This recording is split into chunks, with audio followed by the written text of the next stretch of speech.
நீங்க இப்போ செய்ய போற இந்த ஒரு தவறு, உங்க அன்புக்குரியவரோட ஆத்மாவுக்கு ஒருபோதும் சாந்தி கிடைக்காம அலைஞ்சுக்கிட்டே இருக்க வைக்கலாம்.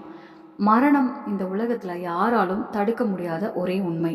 யாரு பிறந்திருக்காங்களோ ஒரு நாள் இந்த உடம்ப விட்டே போகணும். ஆனா ஒரு விஷயம் நீங்க எப்போதாவது யோசிச்சு பார்த்திருக்கீங்களா? இந்து மதத்துல ஏன் எந்த மனிதருடைய இறுதிச் சடங்கும், அதாவது தகன சடங்கும் சூரியன் மறைந்த பிறகு செய்யக்கூடாதுன்னு சொல்றாங்க? ராத்திரி இருட்டில் ஒரு உடம்ப பஞ்சபூதங்களோட சேர்த்து விட்டா அந்த உயிருக்கு என்ன ஆகும்? உண்மையாவே ராத்திரி தகன மேடை எரிச்சா அந்த ஆத்மாவுக்கு ஒருபோதும் மோட்சம் கிடைக்காதா? அது நிஜமாவே இன்றென்றைக்கும் ஆத்மாவுக்கு ஒருபோதும் சாந்தி கிடைக்காம அலைஞ்சுக்கிட்டே இருக்க வேண்டியதா? மரணம் எப்போ வரும்னு யாரோட கையிலையும் இல்லைனாலும் ஏன் இறுதிச் சடங்குக்கு சூரியன் உதிக்க காத்திருக்கணும்? இன்னைக்கு நாம கருட புராணத்துல இருக்கும் அந்த ஆழமான ரகசியத்தையும் பகவான் ஸ்ரீ கிருஷ்ணர் தாமே பறவைகளின் அரசன் கருடனுக்கு சொன்ன அந்த பழமையான கதையையும் தெரிஞ்சுக்க போறோம். அது அப்படிப்பட்ட கதை. அதை கேட்டா மரணத்துக்கும் அதற்கு பிறகான பயணத்துக்கும் பின்னாடி இருக்கும் ஒரு பயங்கரமான உண்மை உங்க மனசையே நடுங்க வைக்கும். காலம் தன்னோட வேகத்துல போய்கிட்டே இருந்தது. ஒரு நாள் பார்க்கடலின் பகவான் ஸ்ரீ ஹரி விஷ்ணு துவாபர யுகத்துல ஸ்ரீ கிருஷ்ணரா அவதாரம் எடுத்தவர் அமைதியா இலைப்பாரிக்கிட்டு இருந்தாரு.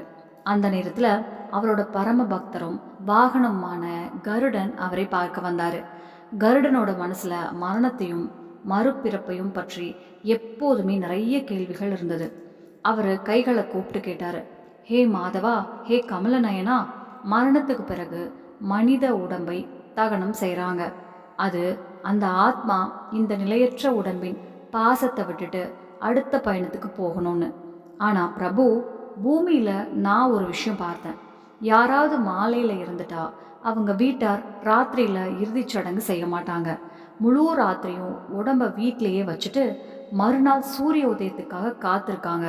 ஹே அச்சுதா, ஏன் சூரியன் மறைந்த பிறகு தகன மேடைக்கு நெருப்பு வைக்கக்கூடாது? ராத்திரி இருட்டில் இறுதிச் சடங்கு செஞ்சா அந்த ஆத்மாவுக்கு என்ன ஆகும்? ஸ்ரீ கிருஷ்ணர் லேசா சிரிச்சபடி கருடனை பார்த்தாரு. அவரோட கண்களில் முழு பிரபஞ்சத்தோட ஞானமே இருந்தது. அவர் சொன்னாரு, ஹே கருடா, நீ கேட்ட இந்த கேள்வி மனித குல நலனுக்காக ரொம்ப முக்கியமானது. மரணம் என்பது இந்த உடம்போட முடிவு மட்டும்தான். ஆத்மாவோட பயணத்தோட முடிவே இல்லை. ஆத்மா உடம்பை விட்டு வெளியேறும்போது அது மிகவும் உண்மையானதும் குழப்பமான நிலையிலும் இருக்கும். சூரிய தேவன் இந்த உலகத்தோட சாட்சியான தெய்வம். அவரு ஒளிக்கும் விழிப்புணர்வுக்கும் அடையாளம். சூரியனோட கதிர்கள் தான் அந்த ஆத்மாவுக்கு மறுலோகத்துக்கு போகும் பாதையை காட்டும். சூரியன் வானத்துல இருக்கும் வரைக்கும் சொர்க்கத்தோட கதவுகள் திறந்தே இருக்கும். ஆனா சூரியன் மறைந்த உடனே அந்த கதவுகள் மூடிடும். பாதாள உலகத்தோட இருட்டும் எதிர்மறை சக்திகளும் செயல்பட ஆரம்பிக்கும்.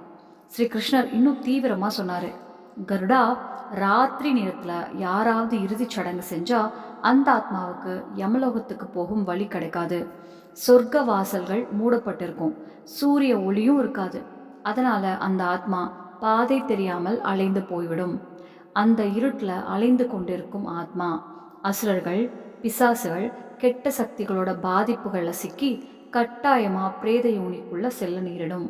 இந்த ரகசியத்தை இன்னும் ஆழமா புரிஞ்சுக்கணும்னா நான் உனக்கு ஒரு பழமையான உண்மை சம்பவத்தை சொல்றேன். கவனமா கேள் கருடா. ஒரு ஞானமுள்ள புனிதமான ஆத்மா உடம்பை விட்டு பிரிஞ்சது.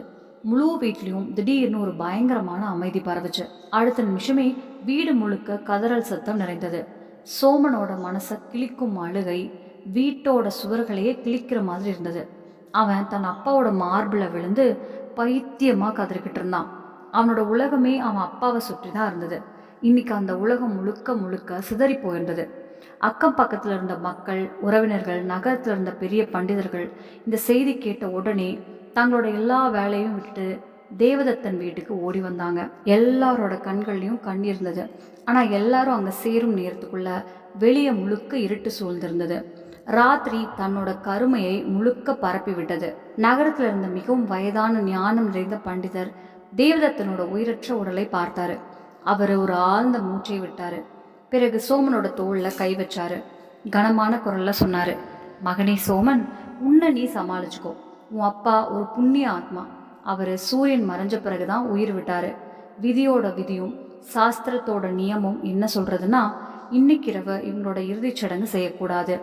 நாளை காலை பகவான் சூரியன் உதித்த பிறகுதான் தகன மேடைக்கு நெருப்பு வைக்கணும். இன்னைக்கு முழு ராத்திரியும் நாம் இவரோட உடம்பை சுற்றி உட்கார்ந்து இந்த உடம்பை பாதுகாக்கணும். பண்டிதர் சொன்ன இந்த வார்த்தைகள் சோமனோட காதுகளில் உருகிய ஈயம் ஊற்றிய மாதிரி இருந்தது. நேத்து வரை தன் அப்பாவோட ஞானத்துக்கும் புனிதத்துக்கும் தலை வணங்கினவங்க, அவரை இவ்வளவு மதிச்சவங்க, இன்னைக்கு அவரோட உயிரற்ற உடம்பை பத்தி இப்படி கடுமையா பேசுறாங்கன்னு அவனால் நம்பவே முடியல. சோமனோட கண் முன்னாடி பழைய நினைவுகள் எல்லாம் ஓட ஆரம்பிச்சது. தன் அப்பா தூங்கும்போது அவரோட வயசான பலவீனமான எலும்புகளுக்கு கட்டிலோட கயிறு குத்தக்கூடாதுன்னு மென்மையான பருத்தி விருப்பை விரிச்சது. உயிரோடு இருக்கும்போது தரையில காலணி இல்லாம நடக்க கூட விடாத அந்த அப்பாவை இன்னைக்கு இறந்த பிறகு இந்த குளிர்ந்த கடினமான தரையில எப்படி முழு ராத்திரியும் விட்டுட முடியும்? சோமனோட பாசம், அவனோட அளவில்லாத அன்பு, அவனோட துக்கம் இப்ப யாரோட பேச்சும் கேட்காத பிடிவாதமாக மாற ஆரம்பிச்சது. இது ஏதோ மத நியமம் இல்லை, தன் அப்பாவோட உதவி இல்லா உடம்புக்கு செய்யப்படும் பெரிய அநியாயம் மாதிரி அவனுக்கு தோணுச்சு. வாழ்க்கை மரணம் பின்னாடி இருக்கும் ரகசியங்களை ஒருபோதும் புரிஞ்சுக்க முயற்சி செய்யாத அவனோட அறியாமை இன்னைக்கு முழுக்க அவனை ஆட்டி படைச்சது.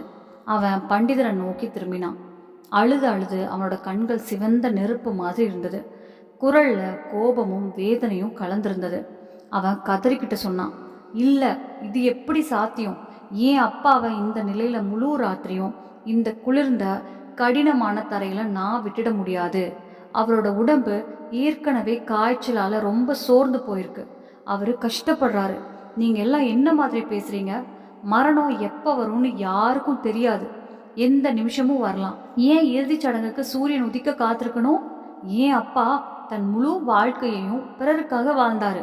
அப்படி ஒரு புண்ணிய ஆத்மாவுக்காக கடவுள் தன் விதியை மாற்ற முடியாதா? நான் இப்போ இந்த ராத்திரியே, இந்த நிமிஷமே அவரோட இறுதிச் சடங்கு செஞ்சே தீர்வேன். அவரோட ஆத்மாவுக்கு இந்த இறந்த உடம்பின் பந்தத்திலிருந்து உடனே சாந்தி கிடைக்கணும். அங்க இருந்த எல்லா பண்டிதர்களும் பெரியவர்களும் ஒருத்தர் முகத்தை பார்த்தாங்க. அவங்களோட முகத்துல ஏமாற்றமும் வருத்தமும் தெளிவா தெரிஞ்சது. அவங்க சோமனை அமைதிப்படுத்த முயற்சி செஞ்சாங்க, ரொம்ப புரிய வைக்க முயற்சி செஞ்சாங்க. முக்கிய பண்டிதர்கள்லாம் முன்னாடி வந்து சோமனோட தலையை தடவிக்கிட்டு சொன்னாங்க, மகனே, உன் துக்கம் எங்களுக்கு புரியுது. ஆனா இந்த உணர்ச்சியின் புயல்ல அடிச்சு போய் பல நூற்றாண்டுகளால் நிலைநிறுத்தப்பட்ட இயற்கை, பிரபஞ்சம், தர்மம் இவங்களோட அசைக்க முடியாத விதிகளை சந்தேகப்படாத. மரணம் என்பது இந்த 5 பூதங்களால் ஆன உடம்பின் முடிவு மட்டும்தான். இது ஒரு பழைய ஆடையை கலற்றுவது மாதிரி. ஆனா ஆத்மாவுக்கு முடிவு கிடையாது. உடம்பை விட்டு வெளியேறிய பிறகு அந்த ஆத்மாவோட பயணம் ரொம்ப நீளமானது, மிகவும் நுணுக்கமானது, மிகவும் கடினமானது. இதை இப்படி நினைச்சு பாரு சோமன். ஒரு ஆயுதம் இல்லாத வழி தெரியாத பயணி அடர்ந்த பயங்கரமான காட்டுக்குள்ள தவறி போயிட்டான்னு வச்சுக்கோ. வானத்துல சூரிய ஒளி இருக்கும் வரை அவனுக்கு மரங்கள், பாதைகள், வழிகள் எல்லாம் தெளிவா தெரியும். எந்த திசையில போகணும்னு அவனுக்கு புரியும். பாதுகாப்பான இடத்துக்கு சென்று சேர முடியும். ஆனா சூரியன் மறைஞ்ச உடனே பகல் வெளிச்சம் போயிடும். ராத்திரியின் பயங்கரமான இருள் சுற்றி பிடிச்சிடும். அந்த பயணி உடனே வழி தெரியாம தடுமாற ஆரம்பிச்சிடுவான். ஒவ்வொரு அடியிலையும் இடறுவான். இருட்டுல ஒளிஞ்சிருக்கும் காட்டு மிருகங்களோ கொள்ளையர்களோ அவனை பிடிச்சிடுவாங்க. அதே மாதிரிதான் பண்டிதர் இன்னும் ஆழமா வளர்க்கினாரு.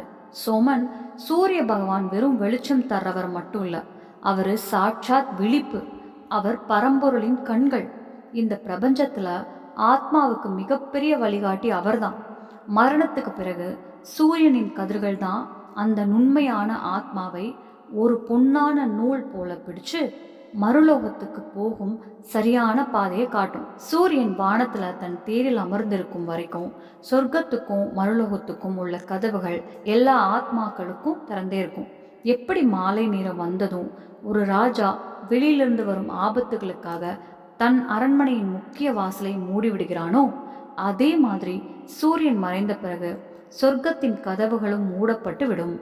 அதற்கு பிறகு சூரியனின் சுத்தமான ஒளி இல்லாத நேரத்துல மரண உலகத்துக்கும் பாதாள உலகத்துக்கும் நடுவில் இருக்கும் கெட்ட இருண்ட அசுர சக்திகள் முழு பலத்தோடு எழுந்திருக்கும். அவங்க ராத்திரி இருட்டுல தான் தங்களோட ஆட்சியை பரப்புவாங்க. பண்டிதர்கள் சோமனுக்கு கடைசியா ஒரு கடுமையான எச்சரிக்கை கொடுத்தாங்க. சோமனி, இந்த ஆழமான இருட்டுல நீ தகன மேடைக்கு நெருப்பு வச்சா சொர்க்க வாசல்கள் மூடப்பட்டிருப்பதால உன் அப்பாவோட ஆத்மா வழி தெரியாம அலைந்து போயிடும். இருட்டுல தனியா தவிக்கும் அந்த ஆத்மாவை சுடுகாட்டுல ராத்திரி சுற்றி திரியும் கெட்ட சக்திகள், பிசாசுகள், அசுரங்கள் பிடிச்சிடும். உன் அப்பா இவ்வளோ பெரிய ஞானியும் புண்ணிய ஆத்மாவும் இருந்தாலும் அமைதி கிடைக்கிறதுக்கு பதிலாக வாழ்நாள் முழுக்க பிரேத யோனியில் அலைஞ்சுக்கிட்டே இருக்க வேண்டி வரும். அதனால பிடிவாதம் பிடிக்காத, காலையாவது வரை காத்துரு. ஆனால் சோமன் அன்பும் அறியாமையும் சேர்ந்து முழுக்க குருடனாகி இருந்தான். அவனுக்கு இப்போ இந்த ஞான வார்த்தைகள் எல்லாம் வெறும் பேச்சாதான் தோணுச்சு. அவனோட கண்களுக்கு தெரிஞ்சது அவனோட துக்கம், அவனோட பிடிவாதம், அவனோட அப்பாவோட குளிர்ந்த உடம்பு மட்டும்தான். யாரோட பேச்சையும் அவன் கேட்கவே இல்லை. பெரியவங்க எவ்வளவு தடுத்தாலும் அதே ராத்திரியே மூங்கில் வெட்டி தன் அப்பாவோட அர்த்தியை தயார் பண்ணினான். பயந்து நின்று சில உறவினர்களையும் கட்டாயப்படுத்தி அவங்களையும் கூட்டிக்கிட்டு சுடுகாட்டை நோக்கி கிளம்பினான். ராத்திரி முழுக்க கருமை சூழ்ந்திருந்தது. அவந்தி நகரத்தோட தெருக்கள் வெறிச்சோடி இருந்தது. பாரா நதிக்கரையில் இருந்த அந்த சுடுகாடு எலும்பு வரை நடுங்க வைக்கும் பயங்கர அமைதியால மூடப்பட்டிருந்தது. அமாவாசை மாதிரி கருப்பு ராத்திரி. சுடுகாட்டு நாய்கள் நீளமா அலறும் சத்தம் மட்டும் கேக்குது. பழைய ஆலமரங்களை கடந்து வீசும் குளிர்ந்த காற்று ஒரு பயங்கர சலசலப்பை உருவாக்கியது. அந்த இடம் யாரோட மனசையும் பயமுறுத்த போதுமானது. ஆனா சோமன் யாரோ கட்டுப்பாட்டில் இருக்கிற மாதிரி இருந்தான். நடுங்கிற கைகளால மரக்கட்டைகளை அடுக்கி தன் அப்பாவோட உடம்ப தகன மேடையில படுக்க வச்சான். சாஸ்திரம், விதி, பெரியவர்கள் சொன்ன எச்சரிக்கை எதையும் கவனிக்காம அந்த மனுஷனுக்கு கேடான ராத்திரியில எரியும் தீப்பந்தத்தால தகன மேடைக்கு நெருப்ப வைத்தான். தீ மேலே எழுந்த உடனே பல வருஷங்களா தூங்கிக்கிட்டு இருந்த கெட்ட சக்திகள் எல்லாம் ஒரே நேரத்துல வெடிச்ச மாதிரி இருந்தது.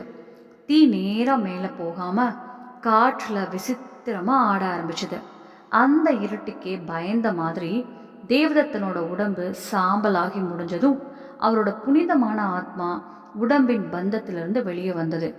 ஆனா அது மேல சொர்க்க ஒளியை நோக்கி போக முடியல. ஏன்னா வானத்துல சூரியனோட வழிகாட்டும் ஒளி இல்லை. சூரியன் மறைஞ்சதால சொர்க்க வாசல்கள் மூடப்பட்டிருந்தது. தேவதத்தனோட ஆத்மா அந்த சுடுகாட்டோட அடர்ந்த மூச்சு முட்டும் இருட்டில் தான் சிக்கி நின்னது. எந்த திசைக்கு போகணும்னு கூட அதுக்கு புரியல. யமதூதர்களும் வர முடியல. ஏன்னா சூரியன் மறைஞ்ச பிறகு மரண உலகத்திலிருந்து யமலோகம் போகும் தெய்வீக பாதை இருட்டுல மறைந்துவிடும். அந்த ஆத்மா முழுக்க தனிமையிலையும் வழி தெரியாமலையும் நின்றது. அந்த நேரத்துல தான் அந்த இருட்டுல சுற்றி திரியும் கெட்ட பசிச்ச அசுர சக்திகள் அந்த புதிய ஆத்மாவை உணர்ந்தது. கருப்பு நிழல்கள் மாதிரி அவங்க தேவதத்தனோட ஆத்மாவை சுற்றி நின்னாங்க. அவங்க அதை இழுக்க ஆரம்பிச்சாங்க. தேவதத்தனோட ஆத்மா அந்த வேதனையில கதறிக்கிட்டு தன் மகன் சோமனை கூப்பிட்டது. உதவி கேட்டு அழுதது. ஆனா உயிரோட இருக்கும் எந்த மனிதனாலும் அந்த உலகத்தோட குரலை கேட்க முடியாது.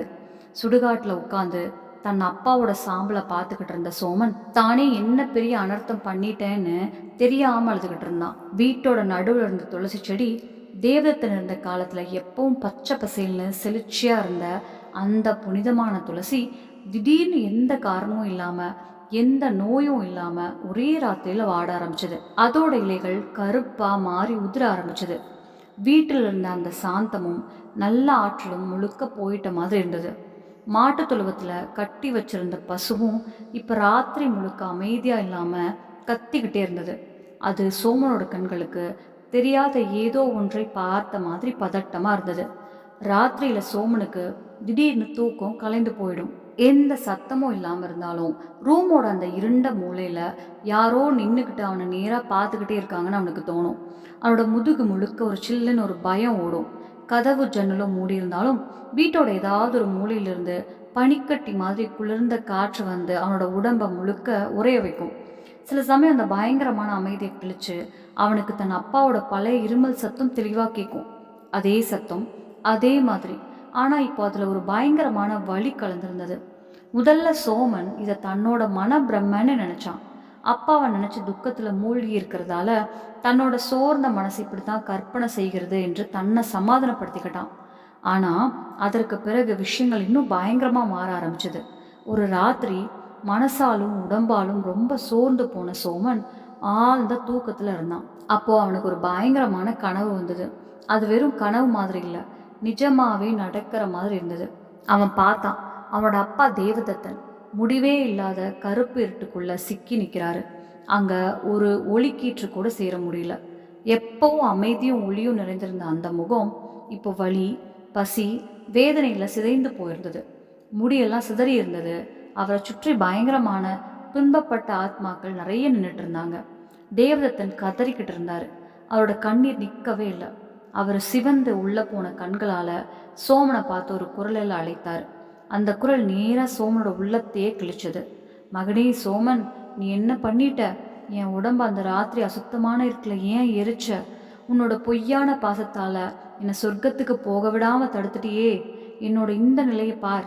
இந்த இருட்டிலிருந்து, இந்த முடிவில்லாத சிக்கல்லிருந்து என்னால் வெளியே வர முடியல. எனக்கு கொடுமையான பசி இருக்குது. ஆனால் இந்த நிலையில் என்னால் எதையும் சாப்பிட முடியல. என் தொண்டை தாகத்தால் எரிகிறது. ஆனால் ஒரு துளி தண்ணீர் கூட குடிக்க முடியல. எனக்கு முக்தி கிடைக்கல சோமன். நான் பிரேதமாக மாறிட்டேன். இந்த கெட்ட சக்திகள் என்னை இழுத்துக்கிட்டு போகுது. என்னை காப்பாற்று மகனே. இந்த நரகத்திலேருந்து என்னை வெளியே எடு. அங்கே சென்று சேர்ந்ததும் காட்டில் உட்கார்ந்திருந்த ஞானமுள்ள சித்த பிராமணர்களின் முன்னாடி சோமன் தன்னோட பாவத்தையும் தன் தவறால் நடந்த எல்லா துயரத்தையும் கதறி கதறி சொல்ல ஆரம்பித்தான். அந்த பெரிய ஞானி தேவதத்தனுக்கு இப்படி ஒரு நிலை வந்திருக்கு என்று கேட்ட பிராமணர்களுக்கும் ரொம்ப வேதனை ஆயிடுச்சு. முதல்ல கங்கையின் புனித நீரில் குளிச்சு உடம்பையும் மனசையும் சுத்தப்படுத்திக்கோன்னு சொன்னாங்க. அதுக்கு பிறகுதான் முறையா நாராயண பலி என்ற அந்த பெரிய அனுஷ்டானம் ஆரம்பிச்சது. நாராயண பலி என்பது சாதாரண பூஜை, சிரார்த்தம் அல்லது பிண்டதானம் மாதிரி இல்லை. இது நேராக மறுலோக சக்திகளோட தொடர்பு கொண்ட ஒரு மிக ஆழமான வேத தாந்திரிக கிரியை. பிராமணர்கள் சோமன் கிட்ட சொன்னாங்க, இப்படி பாதையில் சிக்கி இருட்டில் அலைந்து பிரேதமாக மாறிய ஆத்மாவுக்காக மிகவும் புனிதமாக கருதப்படும் தர்பை புல்லால ஒரு குறியீட்டு உருவம் செய்யப்படும். அந்த உருவத்துக்குள்ள மந்திரங்களின் பேராற்றல் அந்த துன்பப்பட்டு அலைந்து கொண்டிருக்கும் ஆத்மாவை அழைக்கிறார்கள். அதற்கு பிறகு முக்தி கொடுக்கக்கூடிய ஒரே சக்தியான ஸ்ரீஹரி விஷ்ணுவுக்கு விசேஷ பூஜை செய்யப்படும். ஏன்னா இந்த பிரபஞ்சத்தில் பிரேத யோனியின் அந்த ஆழமான இருட்டிலிருந்து ஒரு ஆத்மாவை வெளியே இழுக்க முடிவது அவரால் மட்டும்தான். யமராஜாவே அவரோட ஆணையில் தான் நடக்கிறாரு. அதனால் ஸ்ரீஹரியின் சரணமே கடைசி வழி. 3 நாட்களும் 3 ராத்திரிகளும் இந்த கடினமான அனுஷ்டானம் இடைவிடாமல் நடந்தது. சோமன் ஒரு அரிசி தானியம் கூட சாப்பிடல, ஒரு துளி தண்ணீர் கூட குடிக்கல. வெயிலில் கருகினான், ராத்திரி குளிரில் நடுங்கினான். ஆனால் அவனோட கைகளும் கண்களும் எப்பவும் வானத்தை தான் பார்த்துட்டு இருந்தது. ஒவ்வொரு நொடியும் ஒவ்வொரு மூச்சோடும் அவன் கதறிக்கிட்டே விஷ்ணு பகவான்கிட்ட தன் அப்பாவுக்கு முக்தி கொடுக்கணும்னு பிச்சை கேட்டான். அப்படி 3வது நாள் வந்தது. அனுஷ்டானம் உச்சிக்கு சென்ற நேரம் அது. கடைசி ஆகுதி இடப்பட்டு கொண்டிருந்தது. வேத மந்திரங்களின் ஒளி முழு காடையும் அதிர வச்சது. சோமன் தன் உள்ளத்தின் முழு குரலையும் ஒன்று சேர்த்து தலையை தரையில் வச்சு வானமே குலுங்கும் மாதிரி ஸ்ரீஹரியை கூப்பிட்டான். அந்த நொடியில் தான் ஒரு அதிசயம் நடந்தது. திடீர்னு அங்கிருந்த முழு சூழலும் மாறி போயிடுச்சு. காற்றின் திசையே மாறிவிட்டது. பல நாட்களாக சோமன் தன் தோள்கள் சுமந்து கொண்டிருந்த அந்த கணமும் இருளும் எதிர்மறை உணர்வும் ஒரே நொடியில் புகை போல மறைஞ்சு போயிடுச்சு. காற்றில் சந்தனம், அஷ்டகந்தம், பாரிஜாத பூக்களின் ஒரு தெய்வீக மனம் பரவ ஆரம்பிச்சது. நதியின் அலைகள் கூட திடீர்னு அமைதியாகின. சோமனோட மனசுக்குள்ள அவன் வாழ்க்கையில் ஒருபோதும் உணராத ஒரு பெரிய அமைதி வந்து நிறைந்தது. அந்த நேரத்தில் அவனுக்கு தன் முன்னாடி யாரோ நிற்கிறாங்கன்னு தோணுச்சு. அவன் மெதுவாக கண்களை திறந்தான். அவனோட அப்பா தேவதத்தன் அவன் முன்னாடி நின்றுருந்தாரு. ஆனால் இந்த முறை அவரோட முகத்தில் வலி இல்லை, பசி இல்லை, பிரேத யோனியின் வேதனை இல்லை. வெள்ளை நிறம் இன்னும் தெய்வீக ஆடைகளை அணிந்திருந்தார். முகத்தில் கோடி சூரிய ஒளியை விட அதிகமான ஒரு அமைதியும் பிரகாசமும் இருந்தது. அவரோட கண்களில் மகனுக்கான அளவில்லாத அன்பு தெரிஞ்சது. அவர் சிரிச்சுக்கிட்டு தன் ஒளிமயமான கையை சோமனோட தலையில் வச்சாரு. வார்த்தைகள் இல்லாமையே ஆசீர்வதிச்சாரு. மகனே, நீ என்ன விடுவிச்சிட்ட. அடுத்த நொடியே ஒரு பிரகாசமான ஒளிக்கதிரோடு அவர் மேலே வானத்தை நோக்கி மறைந்து போனார். விஷ்ணு பகவானின் அருளாலும் ஒரு மகனின் உண்மையான மனவேதனையாலும் தேவதத்தனின் பெரிய ஆத்மா இறுதியாக பிரேத யோனியின் சங்கிலியிலிருந்து விடுபட்டு மரியாதையுடன் பித்ருலோகம் சென்றது. இந்த கதையை முடிச்சுட்டு பகவான் ஸ்ரீ கிருஷ்ணர் தன்னோட பரம பக்தனான கருடனை பார்த்தாரு. இதுவரை மயங்கி கேட்டுக்கொண்டிருந்த கருடனின் கண்கள்ல கண்ணீர் வழிஞ்சு கொண்டே இருந்தது. அவர் முழுக்க உணர்ச்சியில மூழ்கி போயிருந்தாரு. ஸ்ரீ கிருஷ்ணர் அமைதியான ஆனா ஆழமான குரல்ல சொன்னாரு, பார்த்தாயா கருடா, இந்த படைப்பு எவ்வளவு நுணுக்கமானது என்று. மனிதனோட இந்த உடம்பு பஞ்சபூதங்களால் ஆனது. நிலம், நீர், நெருப்பு, காற்று, ஆகாயம் இதெல்லாம் இயற்கையோடும் இந்த பிரபஞ்சத்தோடும் நேரா இணைந்திருக்கு. பகல்ல சூரிய ஒளி இருக்கும்போது செய்யப்படும் தகனம் ஆத்மாவை மேலுலகத்துக்கு செல்ல வழிகாட்டும். ஆனால் சூரியன் மறைந்த பிறகு இருளோடு சேர்ந்த தாமச சக்திகள் அதிகமாகும். அந்த நேரத்தில் தகனம் நடந்தா ஆத்மா மேலே போகாமல் கீழே இழுக்கப்படும். அபாயம் இருக்கு. அதனால தான் சூரியன் மறைஞ்ச பிறகு தகனம் செய்யக்கூடாது என்று சாஸ்திரம் சொல்கிறது. அது வெறும் பழைய நம்பிக்கை இல்லை. ஒரு ஆத்மாவோட கடைசி பயணம் பாதுகாப்பாக இருக்கணும் என்பதற்கான மிக முக்கியமான விதி. ஒருவேளை மாலை நேரத்தில் மரணம் நடந்தால் உடலை ராத்திரி முழுக்க தனியாக விடக்கூடாது. துளசி செடி, கங்கா ஜலம், முக்கியமாக தலையருகில் நல்லெண்ணெய் அல்லது நெய் தீபம் ஏற்றி வைக்கணும். அந்த தீபம் ராத்திரி முழுக்க அணையக்கூடாது. அது சாதாரண தீ இல்லை, சூரிய பகவானின் பிரதிநிதி மாதிரி பாதுகாப்பு தரும் ஒளி. இதை கேட்ட பிறகு கருடனுக்கு எந்த சந்தேகமும் இல்லாமல் போயிற்று. அவர் கைகளை கூப்பி ஸ்ரீ கிருஷ்ணரின் திருவடியில விழுந்து வணங்கி நன்றி சொன்னாரு. இதுதான் நம்ம இந்து தர்மத்துல சூரியன் மறைந்த பிறகு தகனம் செய்யக்கூடாதற்கான மிகப்பெரிய காரணம். நம்ம சாஸ்திரங்கள்ல இருக்கும் ஒவ்வொரு விதிக்கும் ஒரு ஆழமான அர்த்தம் இருக்கு. அது மூட நம்பிக்கை இல்லை, ஆத்மாவின் அமைதிக்காக உருவான உண்மை. ஒரு சிறிய அறியாமை, ஒரு அவசரம், ஒரு பிடிவாதம் கூட நம்ம அன்பானவர்களின் ஆத்மாவை பெரிய துன்பத்துக்கு தள்ளிடலாம். அதனால இப்படிப்பட்ட விஷயங்களை புரிஞ்சு நடக்கிறது மிகவும் அவசியம். இந்த கருட புராண ரகசியம் உங்களை ஆழமா யோசிக்க வச்சிருந்தா இந்த அறிவை உங்களோட குடும்பத்தினருக்கும் நண்பர்களுக்கும் கண்டிப்பா பகிர்ந்து கொள்ளுங்கள். நம்ம சனாதன தர்மத்தில் இருக்கும் ஒவ்வொரு விதியும் ஒரு காரணத்திற்காகத்தான் உருவானது. கமெண்ட்ல மனசார ஜெய் ஸ்ரீ கிருஷ்ணான்னு எழுதுங்க. இப்படிப்பட்ட ஆன்மீக ரகசியங்களையும் மறைந்திருக்கும் சாஸ்திர உண்மைகளையும் தெரிஞ்சுக்கணும்னா நம்மோட ஆன்மீக தமிழ் சேனலையும் சப்ஸ்கிரைப் பண்ணி பக்கத்தில் இருக்க பெல் ஐக்கானையும் அழுத்திக்கோங்க. அடுத்த வீடியோல இன்னொரு அதிசயமான ஆன்மீக கதையோடு சந்திப்போம். நன்றி. ஜெய் ஸ்ரீ கிருஷ்ணா. நம்ம சேனல்ல பிடிச்சிருச்சுன்னா லைக் பண்ணுங்க, ஷேர் பண்ணுங்க, சப்ஸ்கிரைப் பண்ணுங்க. நன்றி.